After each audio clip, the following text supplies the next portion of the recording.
Adequate recording space, adequate headroom, adequate adequacy. Welcome back to People's Guide to Publishing. I am your host, Joe Beal, the autistic publisher, the author of People's Guide to Publishing, the book, and the founder and CEO of Microcosm. And I'm Ellie Blue. I'm the marketing and editorial director here at Microcosm. This week, we are going to talk about a oft discussed, rarely understood subject of advanced reader copies, or ARCs. ARCs. They're sort of like the ARCs in Lord of the Rings. Mm-hmm. Those are orcs, but yes, they are rather similar. So, in their pervasive number surrounding us at all times, where we feel like our castle will be quickly overtaken by ARCs. So before you fall into the pit of lava at the center of the mountain, we would like to give you a little lesson in the care and feeding of ARCs, or lack thereof.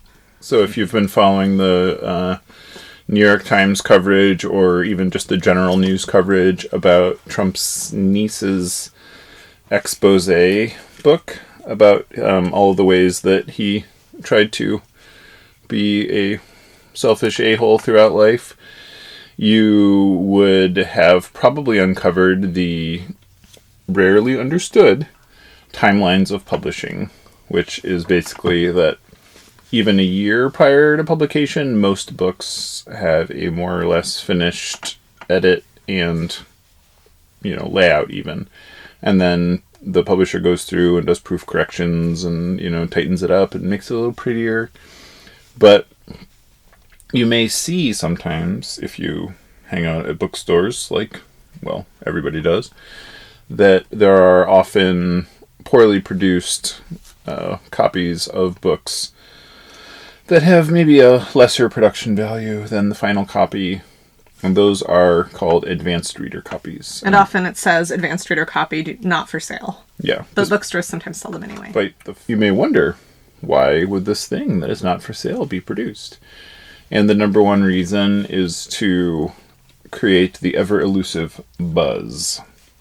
Chiefly in terms of finding reviews, getting write-ups, getting celebrity endorsements, getting, just general... Getting sales. Getting some chat on the street going.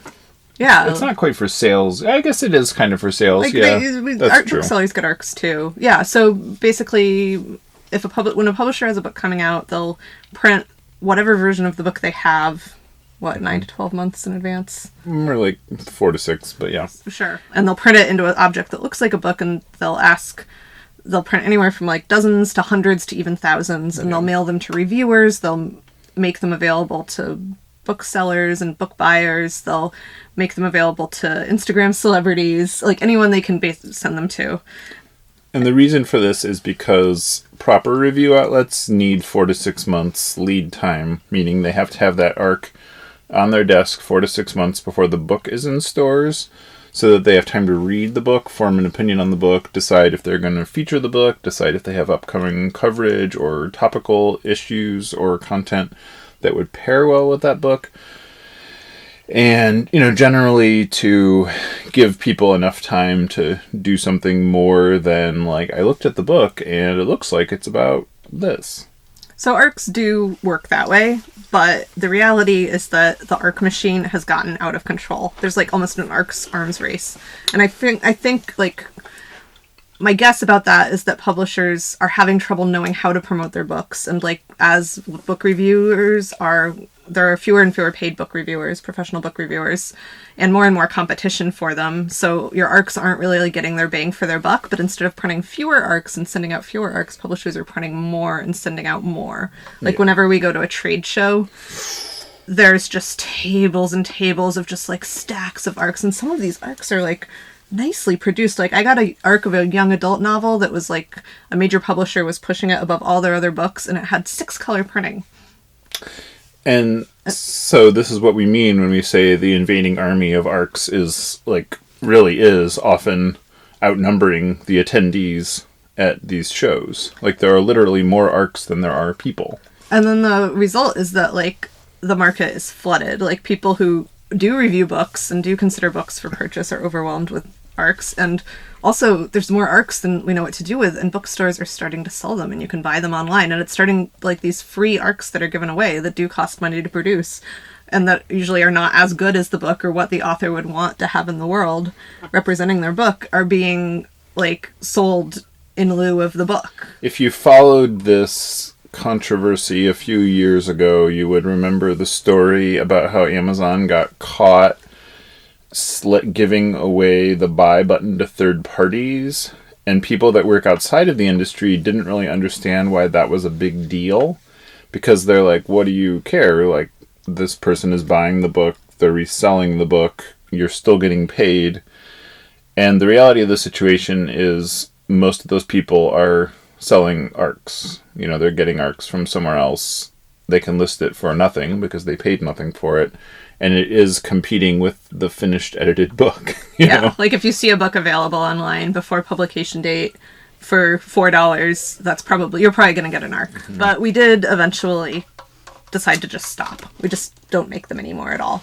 Can you talk about that process of how we came to that? So there's a little tragedy to our story in that we, as infinite jokers, we created a system where we were like, we just kept running into this problem where, you know, you're expected to have a certain amount of ARCs at your trade shows for booksellers who are interested in a title and don't want to just, you know, like take a picture with their iPhone or write down the ISBN or add it to their order now, or, you know, write an order to you now.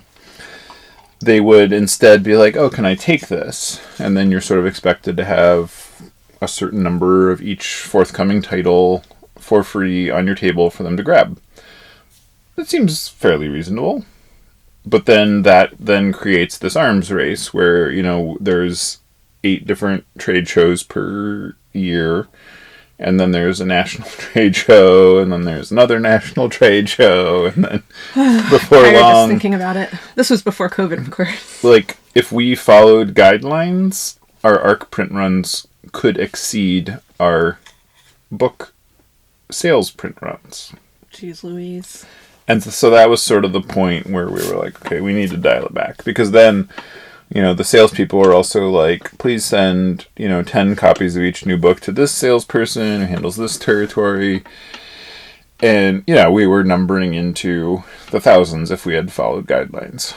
So we got to the point where we were like, okay, so the thing that would make the most sense, since there are also people that will comb the end of the trade show and buy all of your remaining ARCs to sell in their stores, which, again, is a bit of a head scratch. You know, you kind of can't win. So then we decided our best course of action would be to create stickers where every 8th page or so we would put a sticker over the page that would explain that this was an advanced reader. It was not for sale. It does not replace the book.